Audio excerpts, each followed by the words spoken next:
The summer season has come to a close, and I was able to see 11 new movies this summer season. I can't see everything that comes out in theaters. I don't want to see everything that comes out in theaters. I'm glad I didn't have to sit through 9 lives. But here are the 11 movies I did see that I did have some interest in seeing. So I'm going to put these into categories, and then I'll reshuffle them a little bit to put them in the actual ranking of the order of worst to best. Our first category is bad, and the movie I'm putting in this category is Hard Target 2. Now, honestly, I probably shouldn't include this movie on the list. It's not worthy of the list. It wasn't released in theaters. It is a terrible movie, but I wanted to have something to just trash and put in the category of bad. So this movie is theoretically, by title, a sequel to the Van Damme classic Hard Target that was directed by John Woo. This is not directed by John Woo. It does not have Van Damme. It does not have the charm of the original. And if you were thinking from the original Hard Target, man, this movie has way too much plot. If only they simplified this and had fewer plot points, character development, this movie would be perfect. And if the action wasn't as good, if it wasn't directed as well, had worse acting, that would be awesome. That's what this movie is, and it's 10 minutes longer than the Van Damme film. They did a direct-to-video version of Hard Target with no plot connections to the first one, that's longer, that has less plot, worse action. There's a scene where a girl's fighting and she's literally like, and the lead guy's like doing all this like quick moving martial arts stuff, and she's like kind of keeping up with him with these just type moves, and it's like they literally cast an actress that you would recognize, and so that you'd see her face on the cover and be like, oh, she's in this has legitimacy. No, she just took a paycheck. It has no legitimacy. It's not so bad it's good, it's just bad. Next category up here is going to be disappointing. These are movies that I had expectations for that I thought could be good, and then just disappointed me. And by movies, there's only one. It's X-Men Apocalypse.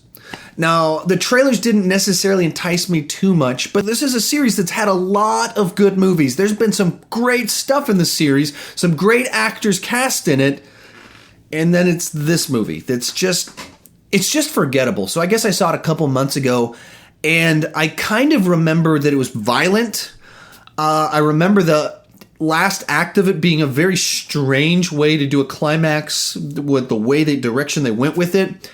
And I don't really remember what happens for the first 2/3 of the movie. It's just kind of like, I kind of remember some scenes, but it's so forgettable. It's just more X-Men. It's more of the same. We've seen it before. We've seen it done better. And that is just very disappointing to come from a Bryan Singer directed X-Men movie. My next category of movies, not all of these are better than necessarily X-Men Apocalypse, but it's a better category, and that is enjoyable messes. These are movies that are a mess. There's trouble all over the place, script issues, but there's something about them that there's a charm to them. They were entertaining for me. The first on this list is going to be I Am Wrath. Once again, one I don't know if it made it to the theater anywhere, but I saw it during this block of time, and I think it was released on home video during this block of time. It's, John Travolta's Taken, let's call it that, and he goes out for revenge and starts trying to kill people. He partners up with Christopher Meloni from Law & Order SVU, and I'm a big Law & Order SVU fan, so having Chris Meloni was very interesting, and his character I really liked in it. It was kind of like if Stabler was able to actually do all the stuff Stabler wanted to do on Law & Order SVU. This movie, you get to see some of that stuff. It's a mess. This is like the first time I remember seeing a movie, and in like the first 30 seconds, I was like, oh, it's going to be this guy was working with this guy, and this is about what's about to happen. And the whole plot, I just figured out. I'm not the guy that figures out plots. I figured out the plot of this movie. All that said, it was enjoyable, though. I had fun watching it. If you are interested in John Travolta's Taken with a fun sidekick from Christopher Meloni, you might enjoy this film. Not good. Enjoyable for this type of film. My next enjoyable mess is Suicide Squad. This is a movie that obviously disappointed a lot of people. The editing was a mess. It felt like there were too many cooks in the kitchen, and it got re-edited last minute. But even with all of that, with a great edit, I can't imagine this villain and these henchmen being a good conflict for this movie. It's just they took it in a very bad direction, and then they edited it, cobbled it into a gobbledygook. However, Will Smith is a ton of fun. Jai Courtney is a ton of fun. Margot Robbie is a fun version of Harley Quinn. Like the character interactions, the Suicide Squad themselves, I really enjoyed. Joel Kinnaman, I really enjoyed him too. I just wish they'd gone on a different adventure. And so this movie, gigantic mess. I would love to see a director's cut. Like what did the director want to do with this? but it's a mess. But I enjoyed the mess as it was going on, and I'm sure I'll probably buy it on Blu-ray and watch it. Probably the most controversial film on this entire list, Ghostbusters. It was the most hated, or it is the most hated trailer on YouTube for any movie ever. People freaked out that it was all female. The director came on the internet and made disparaging remarks about fans of the original. Total train wreck. The movie itself, good enough. It's not great. It doesn't live up to the reputation of the original, but it was entertaining. I laughed at parts. The stuff they did with the credits was a lot of fun. And as I've said many, many times on this channel, the controversy surrounding this movie is way more interesting than the movie itself. The movie is just good. Kind of a mess. Like they changed the plot of it from the original to something not nearly as good. They forced in these cameos from the original cast that aren't very good. But it's an enjoyable movie. It's a mess, but it's enjoyable. Moving up our list, we've got Independence Day Resurgence. This is another one that a lot of people really didn't like, but I enjoyed it. I went into it not expecting a good movie. I went into it like realizing the original isn't great itself. It just works. It was like Goldblum and Smith at their primes, and so the movie has a charm that runs through it. This movie does not have those charismatic leads to carry you through. You don't have a Will Smith replacement, and so I can see why a lot of people did not enjoy this.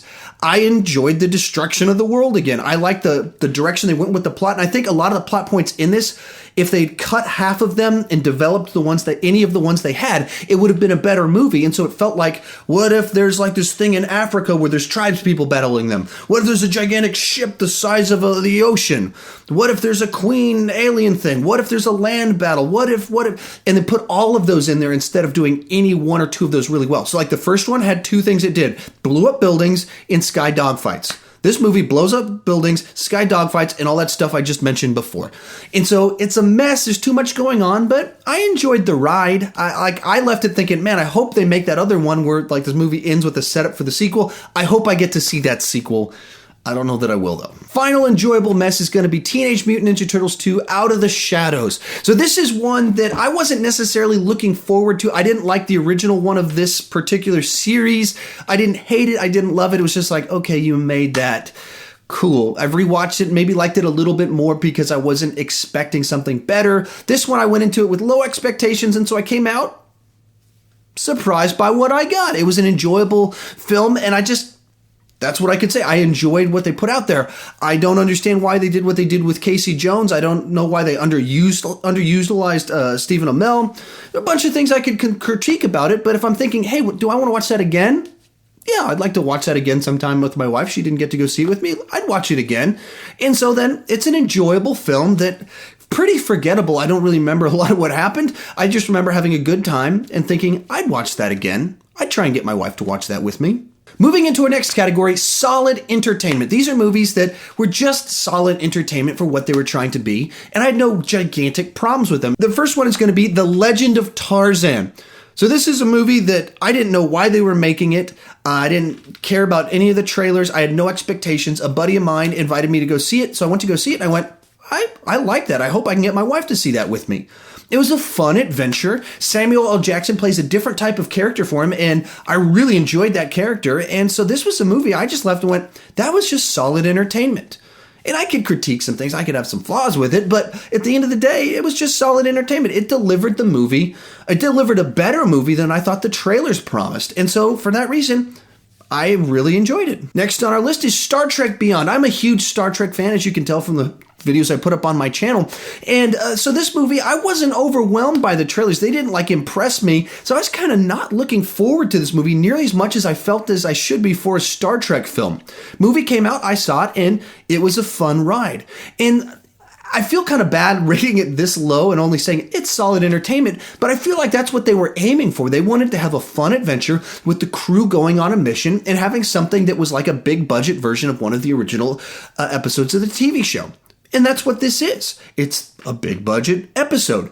And for what it is, that makes it solid entertainment for me. And I hope they make more of these. Not every story can be like this world altering, a planet has been blown up, this classic villain has come for revenge, this character has died. You can't do that with every movie. And I think this movie has shown you can make an enjoyable, well-reviewed film that the people that see it really enjoy. Apparently not enough people went to go see it, but the people that did go see this thought it was solid entertainment, and I'm one of those people, and so it's solid entertainment. If you haven't seen it, please go see it. Final category is great movies. These are ones I really enjoyed that I think delivered on what they promised or gave me more than I was expecting, or there was some performance in them that I thought was just great. So first movie in this category, I'm going to go Bloodfather. This is the limited release film that Mel Gibson put out, and it is such a return to form for him. You just see why this guy was like the king of the 90s, why he was so well liked and respected, and in different genres. In this, he's kind of funny. He's so dramatic. He plays the physicality so well. You see all of it in a movie. Now, the thing about this movie is some people are talking about it as if it's Mel Gibson's Taken. It's like an older guy in an action role. That's not really what this movie is. This is much more of a serious family drama where there's some action. Those are two different things. It doesn't have the pacing of Taken at all. This is very much a lot of character moments. This is Mel Gibson talking on the phone with his sponsor, sitting down with his daughter, talking about... That's what this movie is. It's short, it's compact, very concise, very thoroughly enjoyed this movie. I was so happy that this movie was awesome because I want Mel Gibson to make a big, gigantic comeback and have a resurgence of his career. You can watch this at home on iTunes or other video stores. Please check out this movie. Support Mel Gibson's resurgence of his career. Please do that. Number one on my list is going to be Captain America: Civil War. This is a movie that has built off the previous films, built the themes, built on the scale, and so then it's like the biggest movie of this franchise, one of the biggest movies in the MCU, while being a realistic and reasonable continuation of the trilogy, while being a continuation of the Marvel Cinematic Universe. Like, it's a direct sequel to both Age of Ultron and Captain America: Winter Soldier. So beautifully, as a continuation of his trilogy, this franchise as a whole, while factoring in these other characters, very well done. Lots of entertainment value to it. I mean, it just delivers on the drama. It delivers on the humor. Great action set pieces, like the stuff of dreams when people like me were growing up that we almost take for granted that a movie like this could exist where this many characters come together and battle at an airport. I mean, it's amazing the time we live in. And so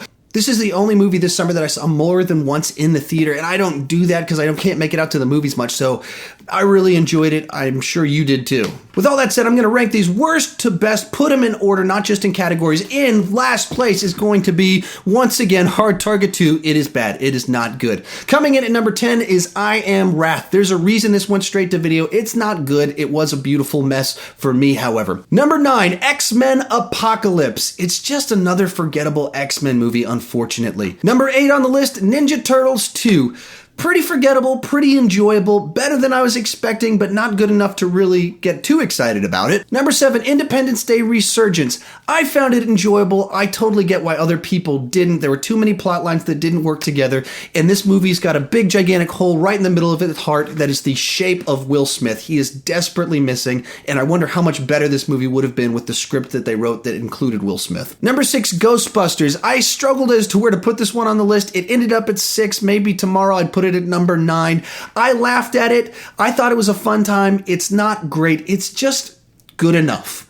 I can't trash it. I really can't, but I can't praise it either. It's just good enough. Right above that at number 5, I've got Suicide Squad. I really enjoyed this movie because of the cast, because of the characters, because of their relationship and their connection to one another. I really struggled with this movie because the plot and the villain were so underwhelming. I hope they make a sequel that lives up to the potential of this cast. Number 4, The Legend of Tarzan. I was not expecting much, and it delivered a fun adventure film. This is probably the funnest adventure film I saw this summer. Just pure adventure fun in the jungle. Number 3 is Star Trek Beyond. Another solid entry in this franchise. It didn't blow me away. I wasn't like just rock my world. It was just solid entertainment, and sometimes that's good enough. Number 2 on our list is Bloodfather, a great return to form for Mel Gibson. It's not a big action film, it's a small-scale drama about a father and a daughter with some action in it, and I sure hope it launches a revival in his career. Not surprisingly, number 1 is Captain America Civil War.